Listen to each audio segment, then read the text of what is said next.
Em 1894, quando se assinalavam os 500 anos do nascimento do infante Dom Henrique, aqui na cidade do Porto, o rei Dom Carlos veio lançar a primeira pedra de um monumento que evocasse esta ligação da cidade com o infante Dom Henrique. Um monumento que só ficaria concluído 6 anos depois, em 1900, da autoria do escultor Tomás Costa. A estátua foi fundida em Paris. É um monumento, obviamente, de homenagem ao infante Dom Henrique, simbolicamente precursor daquilo que virá a ser a expansão marítima portuguesa, e por isso não deixa de ser também um monumento a essa época tão marcante na história de Portugal. Um momento em que, de facto, os portugueses cruzam os oceanos, contactam novos mercados, novos produtos, mas também novos mundos, novas comunidades, dando início à globalização. Sim, um momento marcado por também grande coragem e esta capacidade de cruzar os oceanos. Ora, não é por acaso que este monumento foi também ele o escolhido, alguns anos depois, para aqui ser colocada uma placa que evoca, tantos séculos posteriormente, um outro feito dos portugueses quando falamos em cruzar oceanos. Um feito que foi badalado internacionalmente em 1922, quando dois portugueses, dois pilotos, Gago Coutinho e Sacadura Cabral, fazem a primeira travessia aérea do Atlântico. Um feito que, por isso, mereceu comparação às grandes viagens dos portugueses de 500. E por isso, esta placa que aqui foi colocada, recordando esse feito que ocorreu entre março e junho de 1922. Sim, uma história que tinha começado nos finais de março, no estuário do Tejo, em Belém.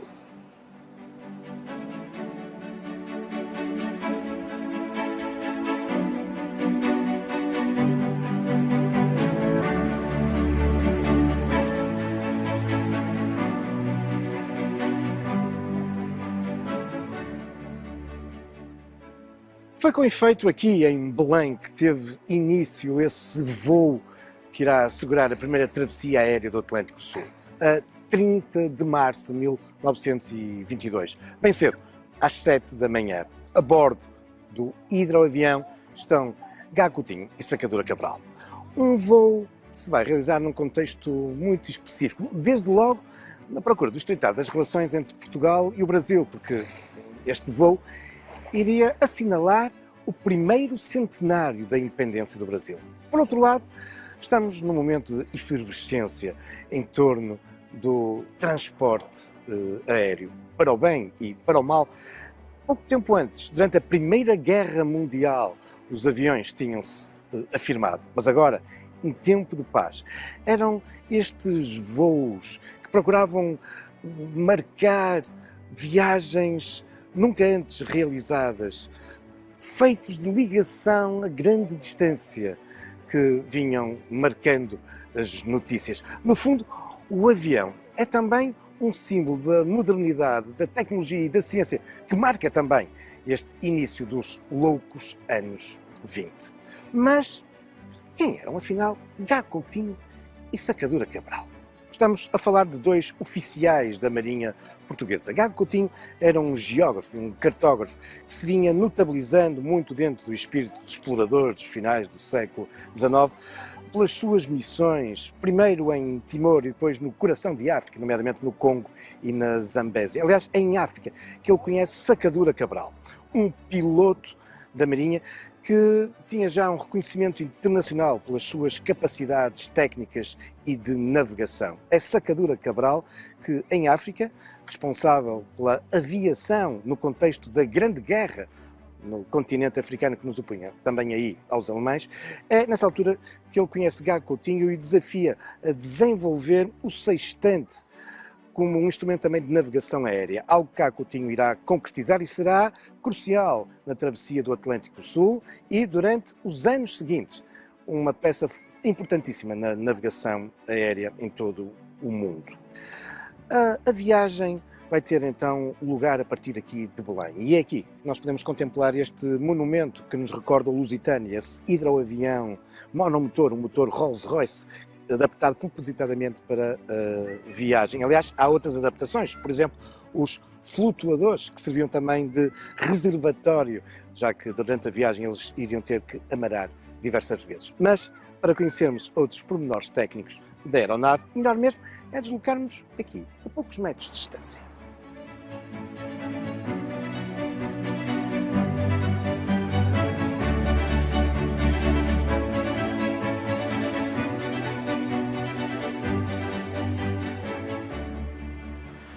Com efeito, muito próximo de Belém, no Mosteiro de Jerónimos, encontramos o belíssimo Museu da Marinha, que, entre muitos outros aspectos de interesse, nos salvaguarda o Santa Cruz, o hidroavião que concluiu a travessia do Atlântico Sul. Perguntar-me-ão, mas então não era o Lusitânia?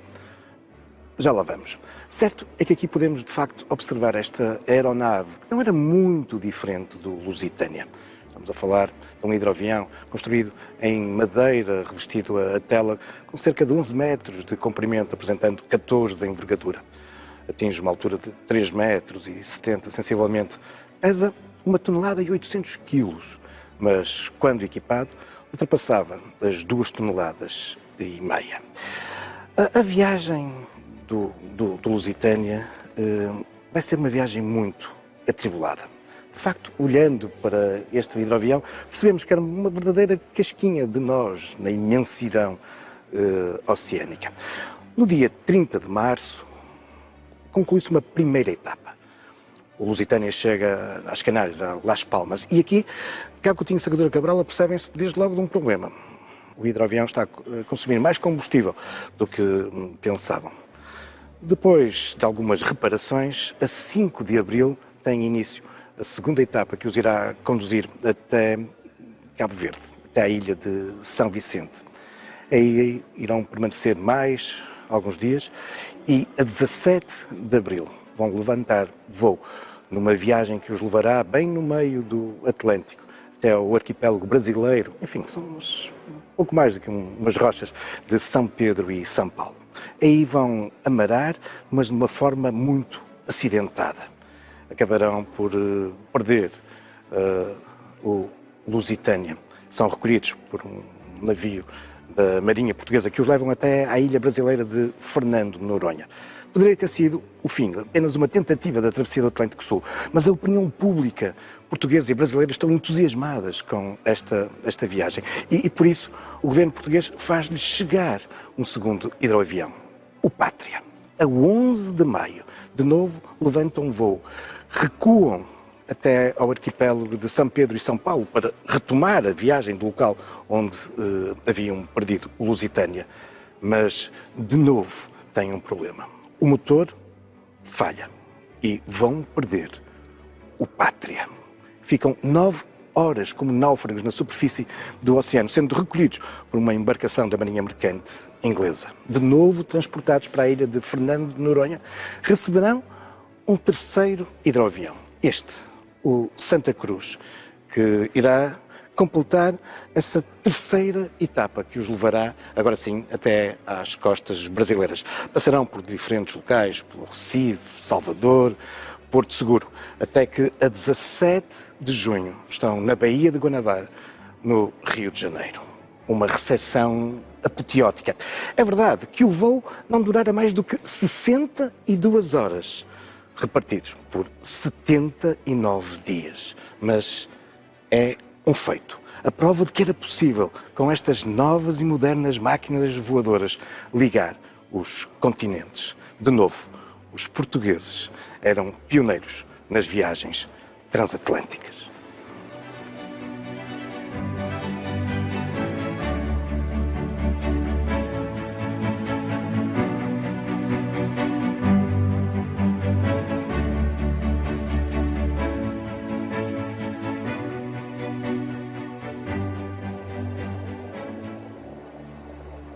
O regresso a Portugal de Gá Coutinho e Secadura Cabral ficará marcado por recepções verdadeiramente apoteóticas, multidões querem saudar os heróis da travessia aérea do Atlântico Sul.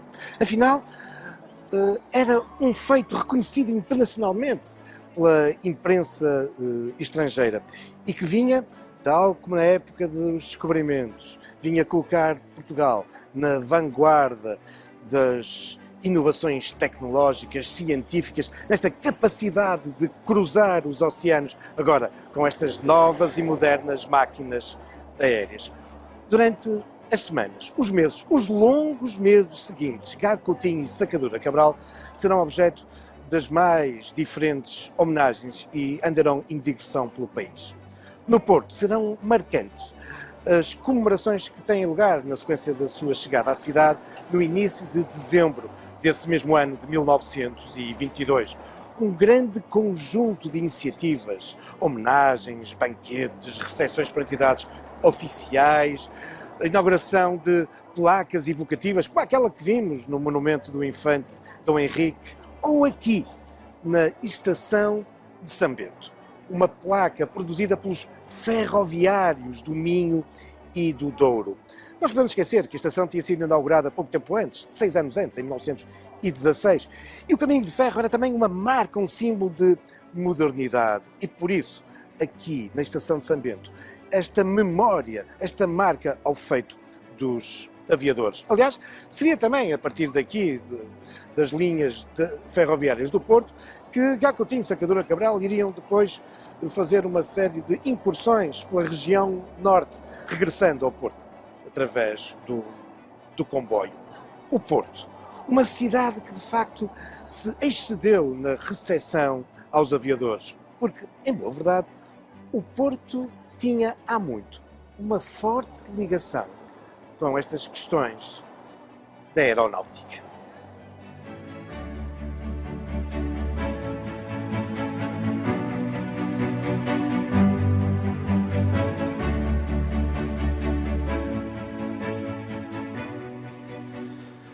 De facto, há muito que o Porto se entusiasmava com a aeronáutica. Aliás, não raras vezes a cidade havia sido mesmo pioneira nesta história dos voos dos céus em Portugal. Sabemos que já em 1795 um italiano tinha subido com um balão aqui a partir do Porto. Sabemos também que em 1820, no dia 25 de junho, e de alguma forma ainda assinalando o São João, um outro estrangeiro, Robertson, havia ascendido aos céus a partir da Quinta do Bispo no Prado. Curiosamente, os terrenos que mais tarde se transformarão no cemitério do Prado de Repouso. As notas da época referem-se a uma geringonça movida a fogo. Mas os voos sobre o Porto vão se tornar mais regulares já na segunda metade do século XIX. E há um espaço que se tornará, enfim, uma referência absoluta. Os jardins do Palácio de Cristal, onde nos encontramos e que tinham sido inaugurados em 1865. Mas é a partir de 1883, como nos recorda uma placa aqui evocativa dos pioneiros da aviação em Portugal, é a partir de 1883, dizia-vos, que os voos a partir aqui da Avenida das Tílias se tornam muito mais regulares. Continuam a ser assegurados por estrangeiros. Por exemplo, em 1883, esses voos num balão que será sintomaticamente batizado como o Portuense era manobrado por Émile Castanet. O entusiasmo na cidade e na região em torno destas questões dos voos nos céus vai-se adensando. Há mesmo grupos de entusiastas e entre eles um que se reúne regularmente numa farmácia em Vila Nova de Gaia. O farmacêutico Belchior Fonseca consegue mesmo, em 1903, acompanhar uma destas ascensões aos céus na companhia de um outro balonista francês, Émile Carton. E o entusiasmo é tão grande que Belchior consegue convencer dois outros amigos entusiastas, César Santos e José Almeida, a adquirirem o balão de Émile Carton. Vão rebatizá-lo como o Lusitano e vão fazer 3 voos durante esse ano de 1903, sempre com partida aqui da Alameda das Tílias. Voos que suscitam, as notícias da época são de facto incríveis. Multidões que se dirigem aqui para o Palácio de Cristal para assistir à largada do balão. Os 3 primeiros voos decorrem sem qualquer tipo de problema e com enorme sucesso. Mas um 4º voo, anunciado para 21 de novembro e que uma vez mais atrai uma multidão aqui à Alameda das Tílias, esse 4º voo vai concluir numa tragédia.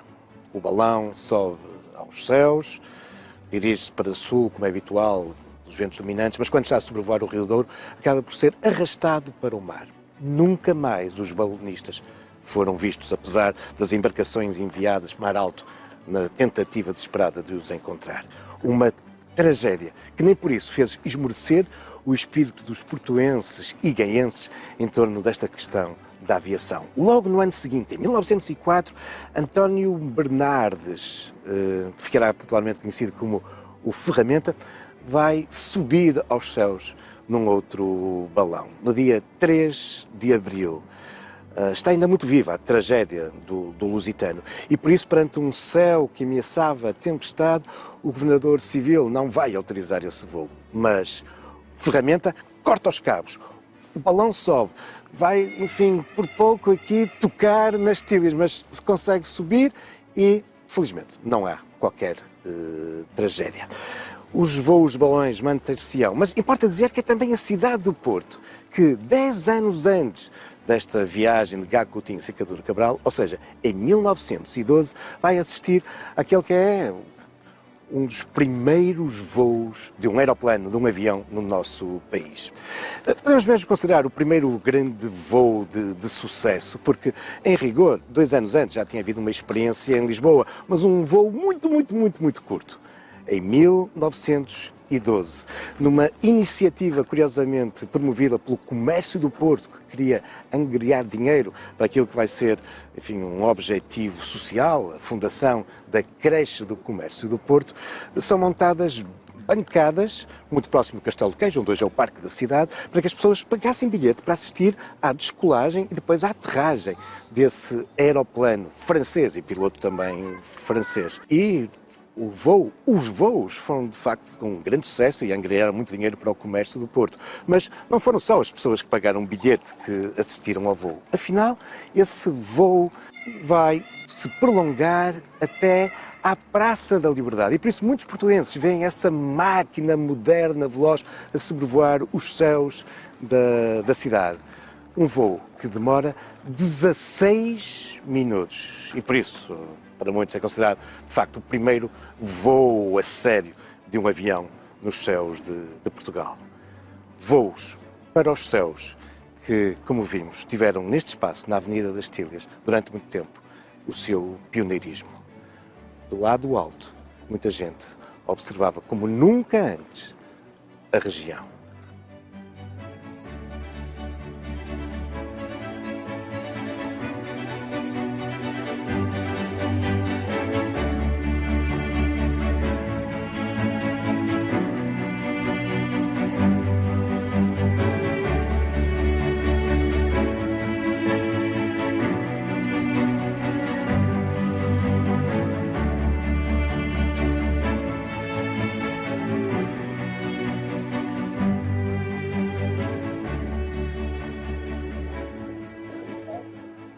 Tendo em conta todo este passado de grande efervescência na cidade em torno dos voos aeronáuticos, não admira também por isso a forma apoteótica como os aviadores foram recebidos no Porto a 2 de dezembro ainda de 1922. As notícias da época e os testemunhos recolhidos anos depois por gente que viveu esses momentos falam de uma das maiores concentrações de pessoas, de multidão que a cidade conheceu, uma multidão compacta que acompanhou Gago Coutinho e Sacadura Cabral desde a estação ferroviária até aquele que era a grande unidade hoteleira da cidade, o grande hotel do Porto, aqui, na rua de Santa Catarina.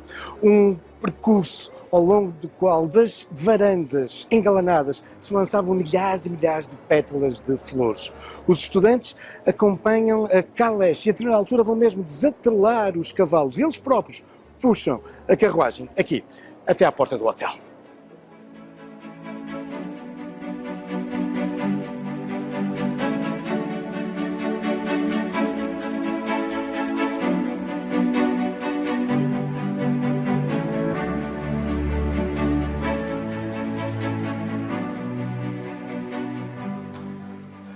Recebidos pelas principais autoridades da cidade e por uma boa parte da sua população, os aviadores vão, com efeito, instalar-se neste hotel que até hoje mantém muito do glamour, do requinte que o caracterizava e caracteriza.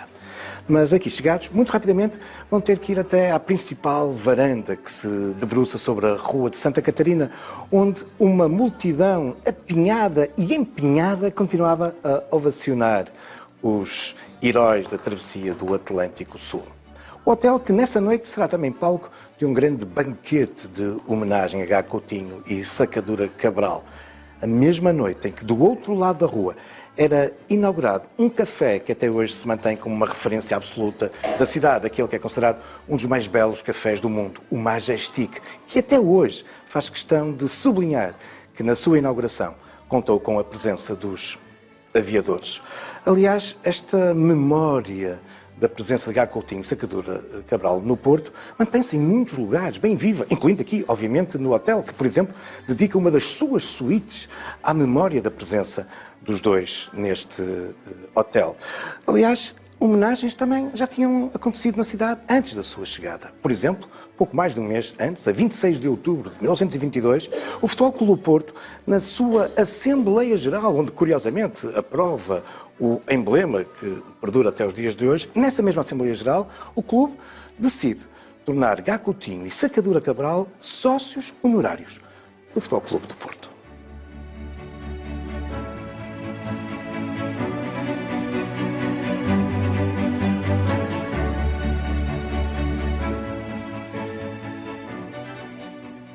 Num país saído da Primeira Guerra Mundial e que vivia uma profunda crise económica e também política, que acabaria por explotar 4 anos depois a instauração da ditadura militar, o feito de Gá Coutinho e Sacadura Cabral acabava por ser uma forma de escape a este contexto depressivo e por isso também estas manifestações populares, toda esta alegria, que, com efeito, se reflete no Porto, mas não só.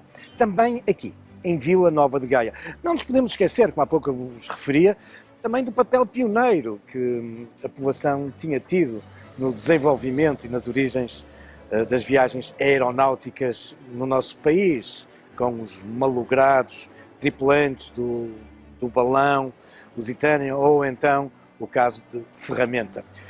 E por isso, a 4 de dezembro de 1922, os aviadores deslocam-se também aqui a Gaia, onde serão homenageados, nomeadamente com este monumento que ali evocará mesmo Gá Coutinho e Sacadura Cabral, o povo e a municipalidade de Gaia agradeciam. E este local onde o monumento é implantado será também batizado como o Largo dos Aviadores. Aliás, o protagonismo de Vila Nova de Gaia nestas décadas primeiras do século XX, em muitos aspectos, vão catapultando a povoação. Mas isso são já outros factos, também algumas lendas, futuros caminhos da história.